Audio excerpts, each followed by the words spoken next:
Ben McCann, one of the creators of SvelteKit, and I'd like to talk to you today about images. Today we're creating more images than ever. Images let us capture moments, places, and feelings. And if you're a web developer, you can use images to communicate ideas or as design elements.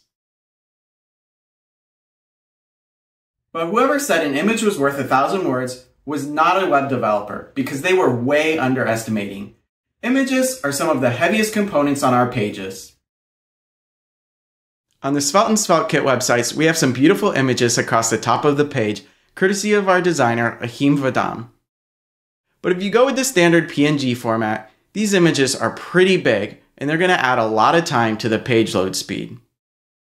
So what we've done is we've gone ahead and converted these images to AVIF format for users on modern browsers. And those images are much, much smaller. And if you're on a mobile device, you don't need an image that's 1400 pixels wide because your screen is maybe only 700 pixels. So by serving a smaller image to mobile users, we're able to serve an image that's only 1% the size of the original image. And it's not just the Svelte websites where this is a problem. This Google PageSpeed report is from a site built with SvelteKit. It's a very popular site that many of you may have actually been to. But you'll notice that it spends over 6.5 seconds loading bytes that really aren't necessary. We could serve those same images in a different format and in smaller dimensions and save a whole lot of bandwidth and loading time for our users. And that's not the only problem that Lighthouse detected with our images. This site also didn't specify a width and a height. As a result, the browser has to first fetch the image to determine the dimensions.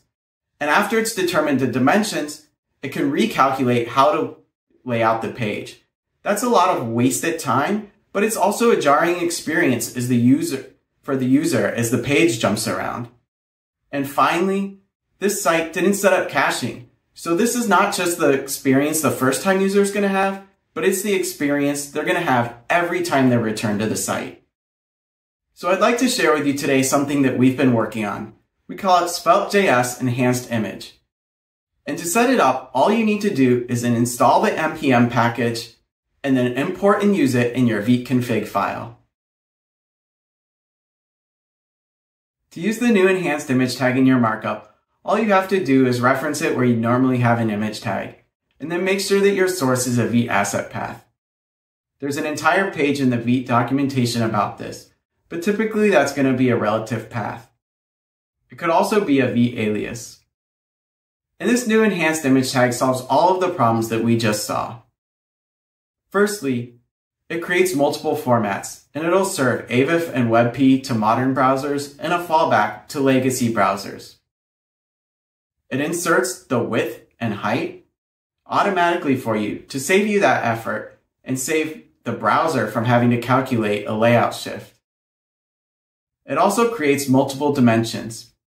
In this example, it's created a 2x version for high-density displays, like a lot of smartphones or an Apple Retina display.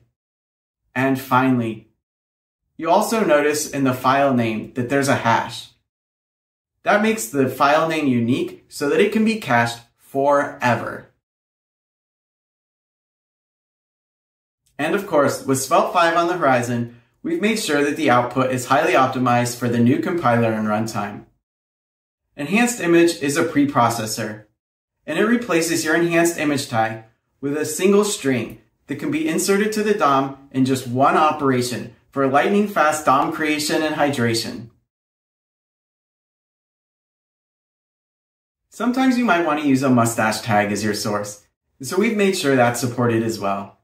All you need to do in that case is import an asset and make sure to use the enhanced query parameter, then pass that variable to your source. Because enhanced image works with Vite assets, you can use all of Vite's great features. For example, you can use import meta-glob to import an entire directory full of images and batch process them. And finally, if you've got a large image that goes across the width of your page, you can specify the sizes attribute to serve different sizes to different devices. It will automatically generate those different images for you, or you can specify those widths yourself. And so today we are announcing